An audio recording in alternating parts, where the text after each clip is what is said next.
students, பார்க்க போகிறது first physical chemistry, first unit electrochemistry. Electrochemistryல பார்த்தீங்கன்னா first one galvanic cell. First we know what is cell.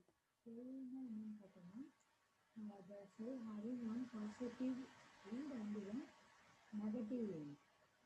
ரெண்டு end வந்து present ஆகிருக்கு அந்த செல்லுக்கு. Galvanic cell galvanic cell is a device which converts chemical energy into electrical energy. Galvanic cell chemical energy electrical energy convert பண்ணக்கூடியது. இதுக்கு example என்னன்னு பார்த்தா Daniel செல். Daniel செல் எப்படி இருக்கும் அப்படின்னு பார்த்தோம்னா Daniell cell consist of zinc electrode zinc electrode between zinc sulfate solution and copper electrode between copper sulfate solution. Zinc acts as the anode and copper acts as the cathode.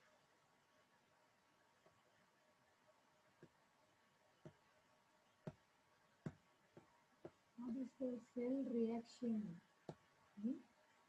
The zinc gives 2 electrons. It releases 2 electrons. It converts zinc 2 plus. இது 2 plus போட்டுருவாங்க அப்படின்னா இதை 2 plus போட்டுக்கலாம். அடுத்து கேத்தோடில் என்ன reaction பார்த்தோம்னா கேத்தோடில் இருக்கக்கூடிய Cu2 plus அது 2 எலக்ட்ரான் எடுத்துட்டு காப்பராக போயிட்டு டெபாசிட் ஆகும். இது ஓவரால் ரியாக்ஷன். என்ன நடக்கும்னு பார்த்தீங்கன்னா ஜிங்க் 2 எலக்ட்ரானை கொடுத்துட்டு ஜிங்க் அயான்ஸாக அந்த சொல்யூஷனில் போகும். காப்பர் பார்த்தீங்கன்னா காப்பரில் இருக்கக்கூடிய அயான்ஸ் 2 எலக்ட்ரான் எடுத்துட்டு எலக்ட்ரோடில் போயிட்டு காப்பராக டெபாசிட் ஆகும். அடுத்து ரிவர்சிபிள் அண்ட் இரிவர்சிபிள் செல்ஸ். இப்போ ரிவர்சிபிள் செல்ஸ்னால் என்ன கண்டிஷன் கேட்டால் நம்ம இஎம்எஃப் அப்ளை பண்ணுறோம், நம்ம எக்ஸ்டர்னல் சோர்ஸ் அப்ளை பண்ணுறோம், அது அதில் உருவாகக்கூடிய அந்த செல்லில் உருவாகக்கூடிய இஎம்எஃப்க்கு எக்ஸாக்ட்லி ஈக்குவலாக இருந்துச்சுன்னா that is a no reaction. Reaction stop ஆகிடும்.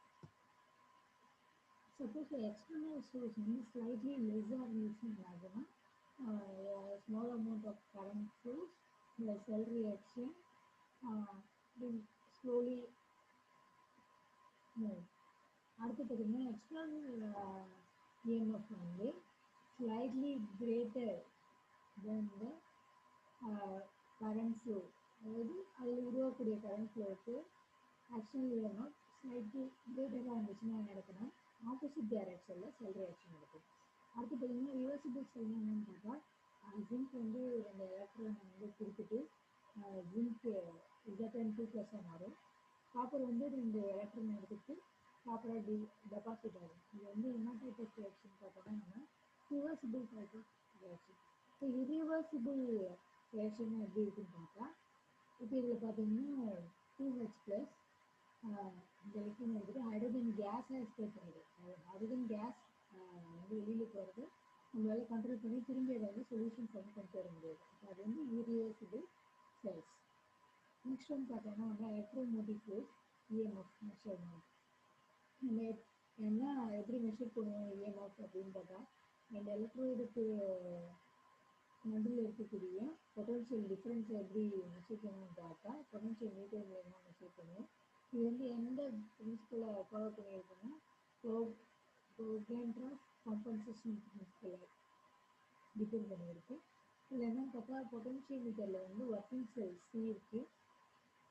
இந்த செல் எக்ஸ் எது கூட கனெக்ட் ஆகிருக்குன்னு பார்த்தோம்னா ஏ கூட டி கூட அதோட லாஸ்ட் டி கூட கனெக்ட் ஆகிருக்கு. இந்த பொட்டன்ஷியல் மீட்டர் வச்சு நம்ம என்ன கண்டுபிடிப்போம்னா இஎக்ஸ் இஎக்ஸ்ன்றது நம்ம கண்டுபிடிக்க வேண்டிய செல்லோட வேல்யூ. எஸ்ன்னு பார்த்தோம்னா ஸ்டாண்டர்ட் வேல்யூவாக இருக்கும். AB different divided by AD dash different. இது 2 டிஸ்டன்ஸை மெஷர் பண்ணால் நம்மளுக்கு இஎக்ஸ் இப்போ நம்மளுக்கு எக்ஸ் தேவைன்னா எஸ் நம்மளுக்கு கொடுத்துச்சுன்னா நம்மளுக்கு எக்ஸ் வேல்யூ கிடைச்சிடும். Okay, remaining we will see next class. Okay, thank you.